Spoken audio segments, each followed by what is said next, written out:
Lancement ce mardi de l'opération de récupération du patrimoine privé de l'État et mettre fin au régime des spoliateurs. L'opération a été lancée par les ministres Constant Moutamba et Crispin Mbadou. Justice populaire au Nord Kivu, Marion Ngavo invite la population à bannir ce mode opératoire qui ne fait qu'aggraver la situation.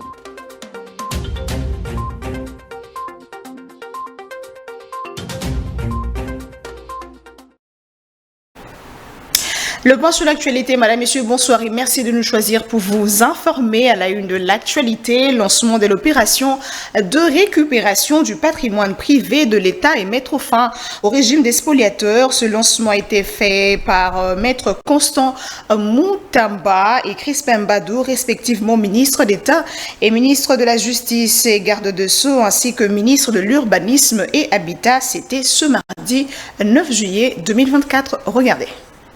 Le secteur de l'urbanisme de la République démocratique du Congo sera complètement assaini. Question de permettre au patrimoine de l'État congolais de lui revenir. Cela grâce à l'opération des récupérations des biens de l'État lancée conjointement par le ministre d'État à la Justice, maître Constant Moutamba et son collègue de l'Urbanisme et Habitat, Crispin Mbadou. Le bien privé du domaine privé de l'État comprend notamment les immeubles, les maisons, qui sont aujourd'hui spoliés par ce qu'on appelle les spoliateurs. Cette récupération est consécutive aux instructions émanant du président de la République, Félix-Antoine Tshisekedi Tshilombo. À la 3e réunion du Conseil des ministres, dans sa communication, Son Excellence Monsieur le Président de la République nous a donné un certain nombre d'instructions, notamment la mise en place d'un cadre de concertation pour justement inventorier, répertorier et récupérer le bien du domaine privé de l'État. Donc, je suis venu voir mon collègue justement pour concrétiser et matérialiser l'inscription du chef de l'État. À dater de ce jour, nous allons ensemble lancer l'opération de récupération du patrimoine privé de l'État. Tous ceux qui occupent illégalement le domaine privé de l'État doivent d'ores et déjà prendre des dispositions quant à ceux.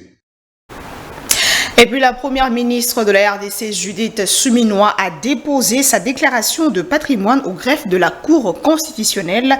Il s'agit d'un exercice constitutionnel et obligatoire auquel la chef du gouvernement s'est soumise avec tous les membres de son équipe. C'était ce mardi 9 juillet 2024. Commentaire de Nico Kassanda.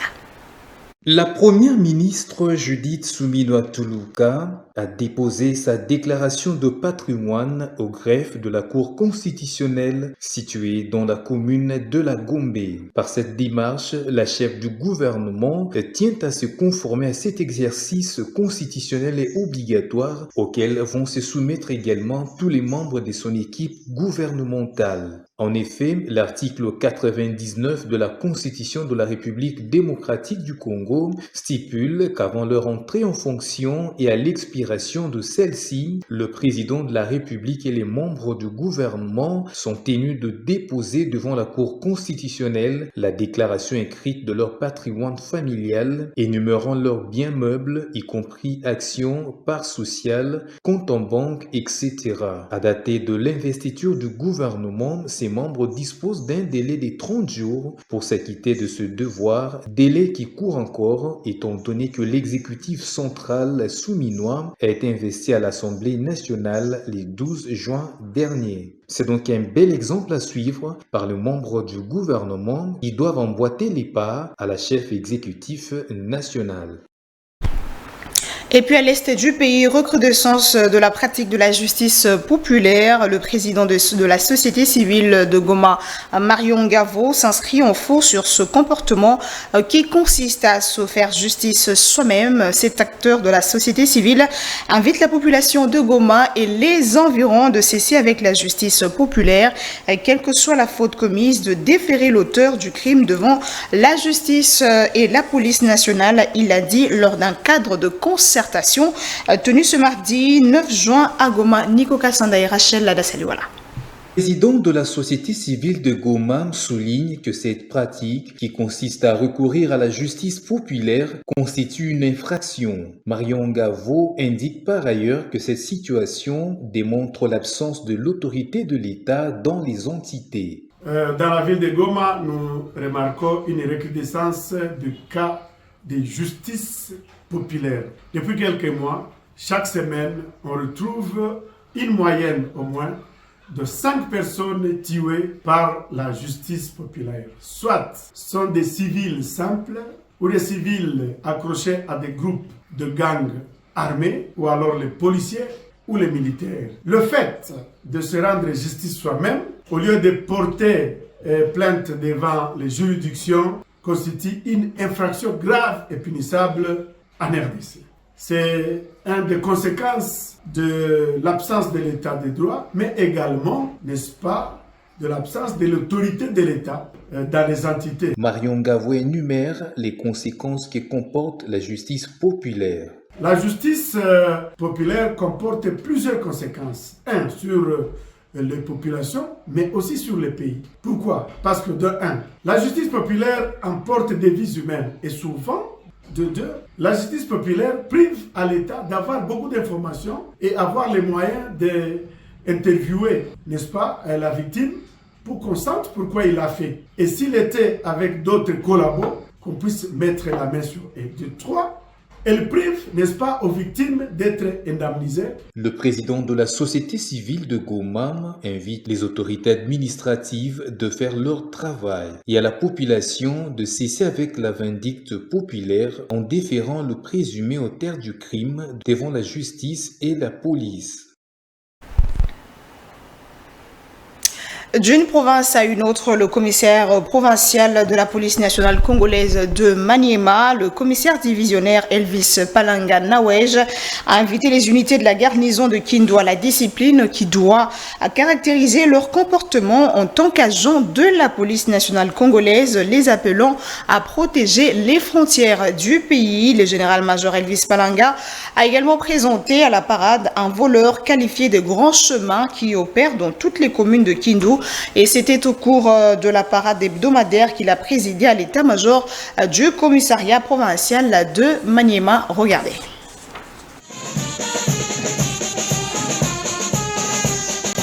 Dans son adresse devant les unités de la garnison, le commissaire provincial de la police nationale de Maniema, le commissaire divisionnaire Elvis Palanga Nawej, a insisté sur la discipline qui doit caractériser le comportement du policier quant à sa manière de s'habiller, de parler, de marcher et ses attitudes vis-à-vis de la population dont il est appelé à protéger. Il souligne que sans la discipline qui est l'obéissance prompte aux ordres du chef, le corps de la police est voué à un échec.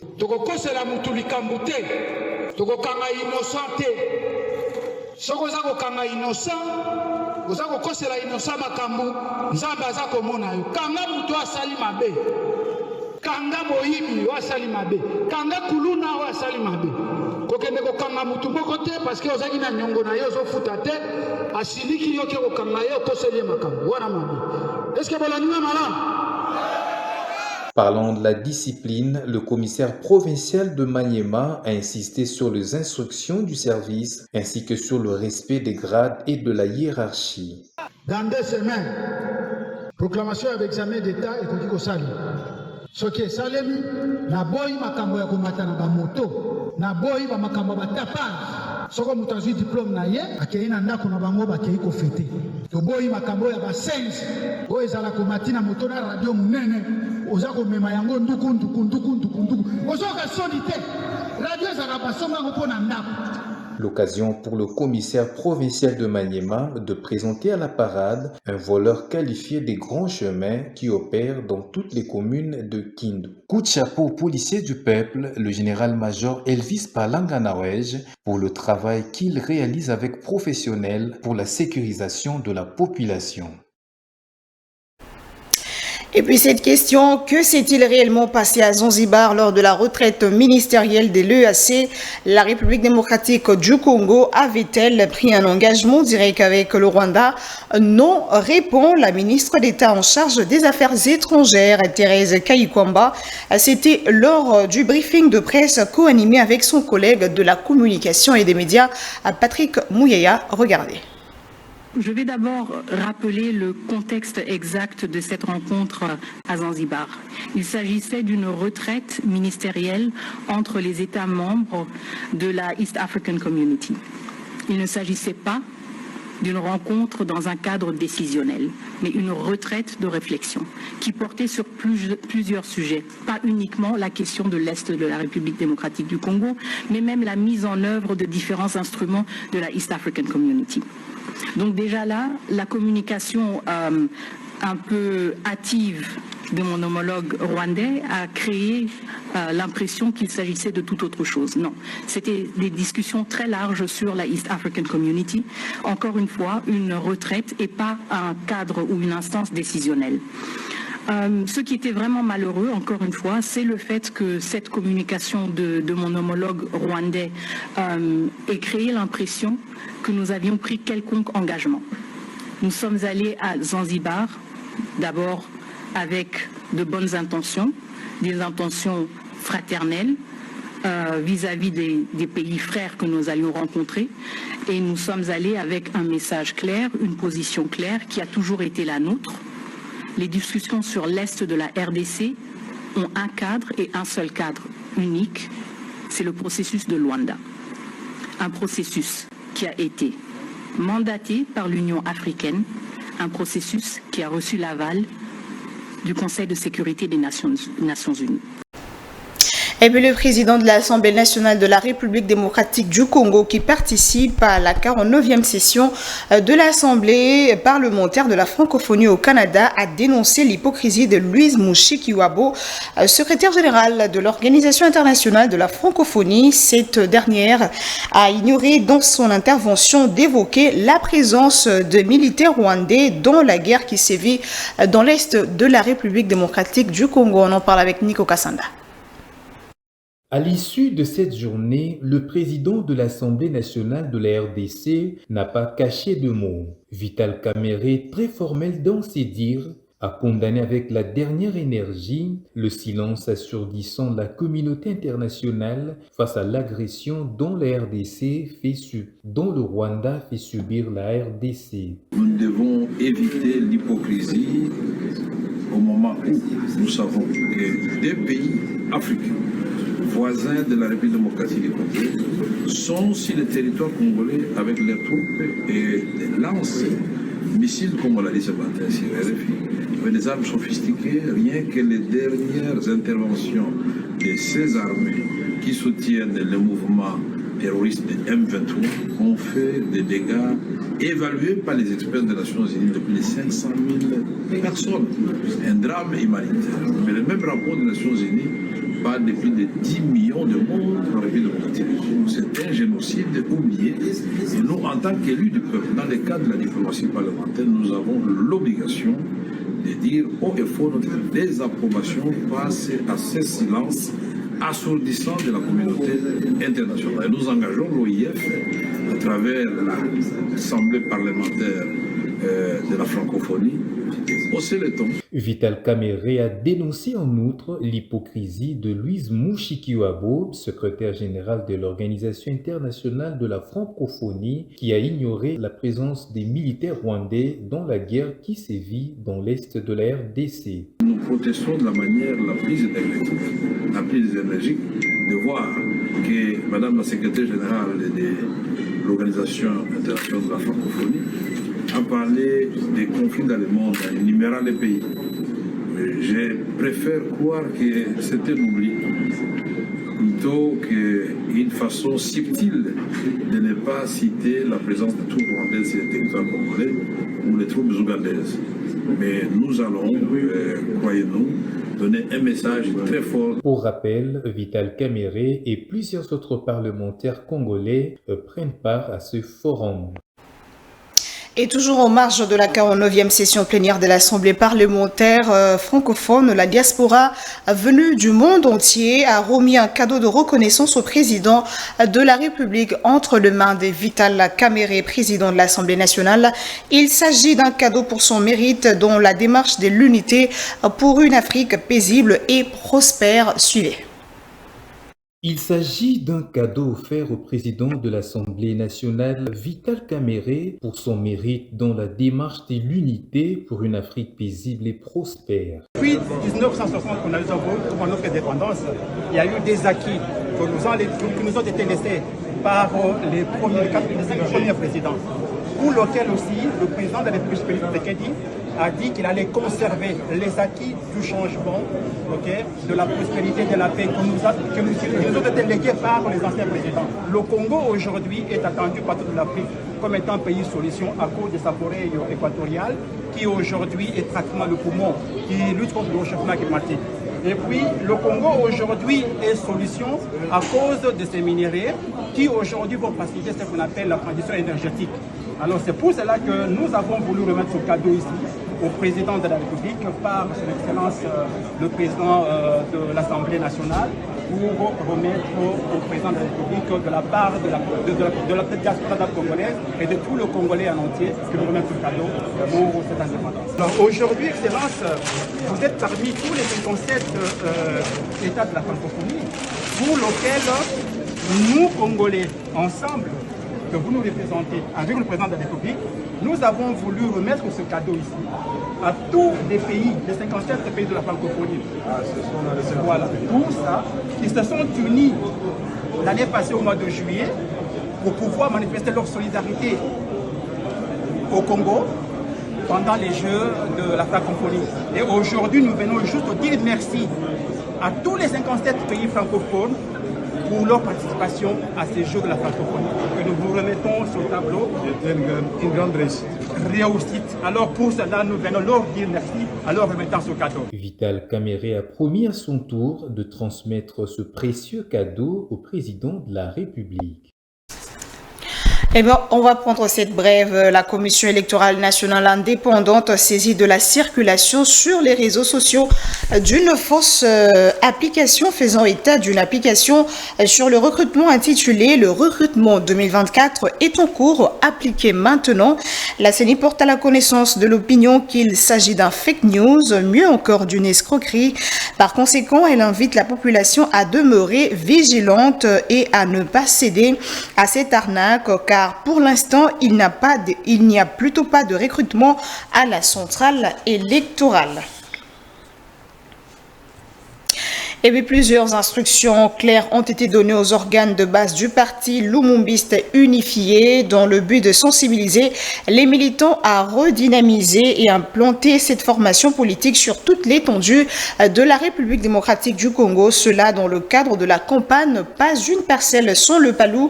C'est le professeur Willy Makiashi, secrétaire général chef du parti Lumumbiste unifié, qui a donné ces instructions au secrétaire permanent ad interim Abel Falachi, qui les a relayés aux cadres et militants du parti au cours d'une matinée politique organisée à Rigini, dans la commune de Lemba. Nico Kassanda et Francis Matonde étaient présents. Dès 12 heures, sous un soleil radieux, l'espace de la manifestation était déjà bondé par une masse compacte, femmes, hommes, jeunes, tous, porteurs des drapeaux et autres insignes du palou. D'aucuns croyaient disparu, affaibli ou décapité de sa substance politique vivifiante, l'aîné des partis politiques en RDC vient de prouver à la face du monde qu'il reste la termitière debout. Son guide locomoteur, le professeur Willy Makiashi, secrétaire général chef du parti, successeur valable, légitime et légal d'Antoine Gizenga, vient de réchauffer les esprits de ses militants à travers une série d'instructions claires à son secrétaire permanent ad interim, Abel Falachi. Elle consiste à remettre sur le rail tous les organes de base par une véritable redynamisation teintée de l'implantation dans le pays et à l'étranger. Le patriarche, avant d'implanter son parti, jusqu'à avoir le poste du Premier ministre, avant qu'il démissionne, il avait implanté son parti sans qu'il ait un ministre ni un mandataire. Également, nous, les Palos, à ce stade ici, nous n'avons même pas un ministre, mais nous allons implanter les partis. Les militants du Palou disent, avec ou sans ministère, le Palou sera implanté sur toute l'étendue du territoire national. Les militants qui sont égarés, nous leur demandons de venir au Palou. Personne, ils ont des places, il y a des places pour tout le monde. Avec ou sans poste ministériel, les Palos réitèrent son soutien indéfectible au président Félix Tshisekedi Tshilombo. Même si on n'a pas un ministère, nous allons le faire. Mais ce qui est important est que même le chef du parti est au courant que le travail est en train de se faire. C'est pourquoi il est très à l'aise. Vous attendez que Makachi parle, mais il ne parlera pas. Il sait que le travail est en train d'être fait. Également, nous remercions le chef de l'État parce que nous avons lutté ensemble, et l'IDPS et les Palous, dans la misère. Aujourd'hui, l'IDPS est au pouvoir, à la commande. Également, il sait, le chef de l'État sait que le Palou est là. Tout ce qui se passe là, le chef de l'État est informé, il est au courant, il est là pour soutenir le prof Willy Makachi. Au cours de cette matinée politique, les militantes et militants du Palou ont été conviés à se ranger tous derrière le chef de l'État, Félix-Antoine Tshisekedi Tshilombo, et son gouvernement, même si le Palou n'a jusque-là aucun ministre au sein du gouvernement souminois. Et puis, fidèle à sa tradition, lors de chaque vacances de fin d'année, l'église des enfants de Mangembo organise sa 4e édition de la colonie des vacances dénommée Fève, qui veut dire famille en vacances. Elle se tiendra donc du 15 au 20 juillet 2024 avec pour thème Libre en Jésus-Christ. Plusieurs activités seront organisées, dont l'excursion. L'annonce est faite par Rachel Etaille, coordonnatrice de l'église des enfants de Mangembo. Suivez.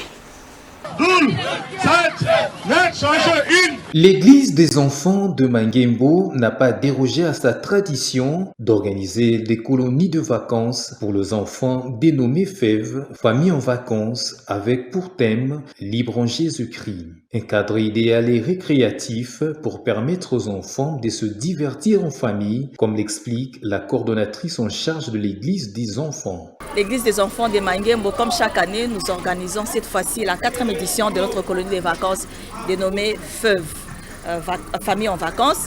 Cette année, ça se passe du lundi 15 au samedi 20 juillet. Et cette année, ça se passe sous le thème Libre en Jésus-Christ.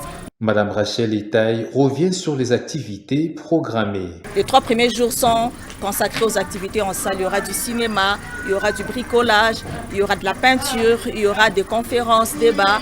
Et le 4e jour, nous serons en excursion. Nous irons tous à l'Institut Lissanga, parents et enfants. Nous sommes tous invités parce que c'est des moments que nous passons ensemble en famille avec des enfants. Et nous sommes tous invités, ça sera à Lissanga le jeudi 18 juillet. La clôture interviendra le samedi 20 juillet prochain avec des surprises. Nous sommes là à partir de 9h jusqu'à 16h.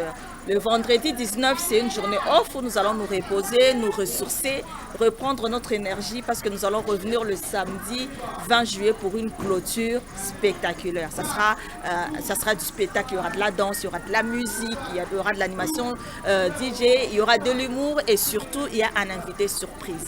Alors venez nombreux. Les parents sont donc conviés à accompagner leurs enfants à participer massivement à ces activités. On parle sport à présent. Le FCF Mazembe a battu 3-1 le FCF Amani en finale de la 15e édition du championnat de la Ligue nationale de football féminin le lundi 8 juillet 2024 au stade TP Mazembe. Le développement de ce titre avec Chabrak Tenta. L'ouverture du score. Sur la pelouse, les 15 premières minutes sont fatales pour Ramani. Mené 2-0 et malmené par Merveille Kajinga, auteur d'une passe décisive et d'un but. Les choses ne se déroulent pas comme prévu durant ces premiers quarts d'heure pour les Quinoises. Contrairement aux Louchoises, très chirurgical durant ces 2 buts de match, des tirs pour 2 buts, le Contillé. Le deuxième but, Merveille Kajinga ouvre le pied droit pour marquer. Et battre Ngwama au deuxième poteau, ça fait 2-0. À la demi-heure de jeu, les tenants du titre vont tout de même se laisser trouer derrière. Amani réduit l'écart par l'entremise de Gloria Bundi. On joue la 30e minute, c'est au fond. Une réduction du score qui donne de quoi mettre la pression à Mazembe qui a failli concéder un autre but que l'arbitre n'a pas validé. Le malheur des uns fait les bonheurs des autres, dit-on. 2-1, score à la poule. Le but est invalidé. Ah oui, Derrick, on le disait. L'arbitre Rachel Zindula a estimé qu'il y a eu un contrôle de la main. En seconde période, le suspense a duré longtemps dans ces matchs. Des ratés de part et d'autre, des interventions parfois salvatrices de gardiennes et des mauvaises décisions des attaquants de deux côtés ont donné à cette finale une saveur particulière. Mais au finish, Mazembe a son Mamani dans l'état additionnel avec ce troisième but. La tête de Kajinga, c'est le pas fini. Le troisième but, Mazembe n'a jamais renoncé. Le club louchois conserve pour la deuxième fois son titre. Rappelons que le tout-puissant Mazembe a fini parfaitement la phase de groupe de cette compétition sans aucune défaite. Et Merveille Créteau, joueuse de la formation louchoise, termine en première position de meilleure buteuse de ce championnat avec 17 réalisations.